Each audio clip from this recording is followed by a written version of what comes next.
Halo saudaraku, kita ketemu lagi. Saya akan bercerita sekaligus mengingatkan saudara, sekaligus juga memberitahu. Tolong didengar secara baik-baik, jangan mau diganggu oleh orang lain, ya, karena ini penting sekali. Itu menyangkut roh. Ada cerita tentang pesugihan tuyul. Ini perlu diperhatikan. Ada cerita orang punya tuyul. Kita awalnya tuh memang tidak tahu siapa punya tuyul atau tetangga kita punya tuyul. Tapi setiap kita itu 1 bulan sekali atau 2 minggu sekali pasti kehilangan uang. Yang namanya uang itu bisa 50.000, bisa 100.000. Tidak mungkin 20.000, karena tuyul itu tidak mau. Tuyul itu nggak tahu tentang uang. Otomatis yang diambil 50.000 atau 100.000. Nah, cara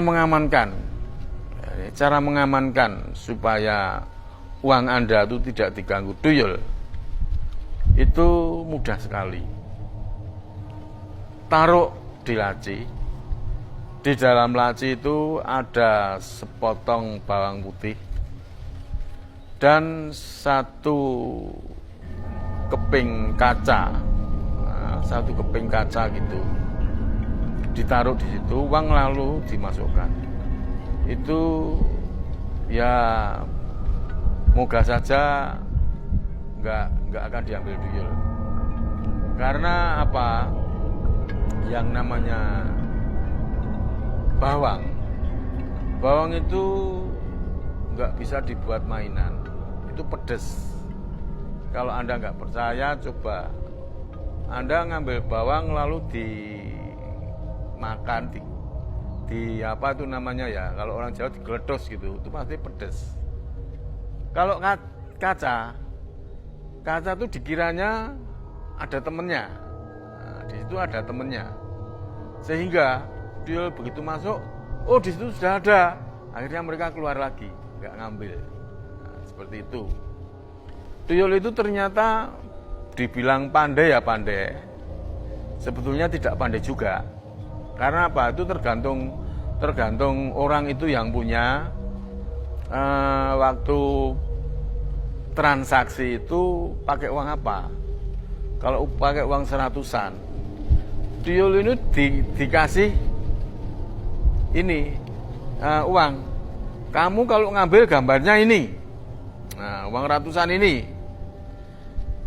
Kalau 50 ya dikasih tahu pakai 50 kalau ngambil ini.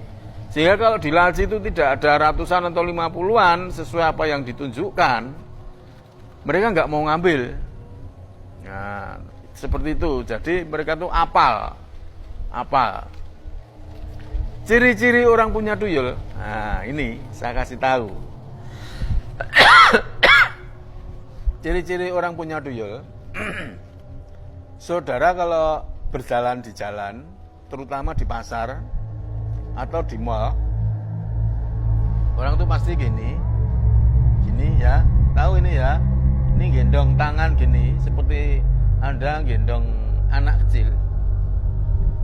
Lalu saudara gini aja, ngepalkan lengan gitu, kepala gini, diginikan. Ketika orang melewat, yang gendong ini lewat, membelakangi Anda langsung gini. Nah, lalu kalau orang ini noleh, nah, berarti orang itu gendong tuyul. Nah, seperti itu.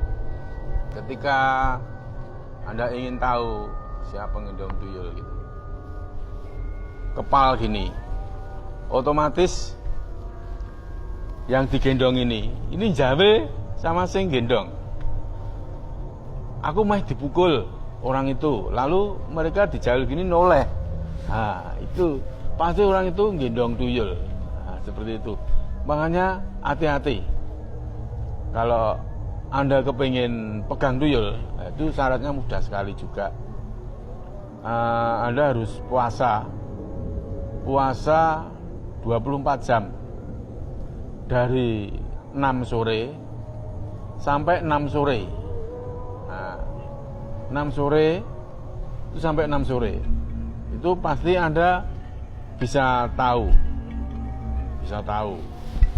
mana yang punya tuyul, seperti itulah. Caranya kalau sudah kelihatan, mereka diiming-imingi mainan aja. Yang namanya kalau di desa itu namanya yuyu itu kecil. Nah, kalau yuyu itu kecil, tapi kalau kepiting kan besar. Tapi yuyu kecil itu, yuyu kali itu yang warnanya hitam itu dicencang, lalu ditarik gitu, diajak main. Nah, Anda sudah bawa botol ini, botol sudah ada tutupnya, lalu pegang aja tuh, masukkan botol. Tanya, ini anaknya siapa? Pasti mereka ngaku.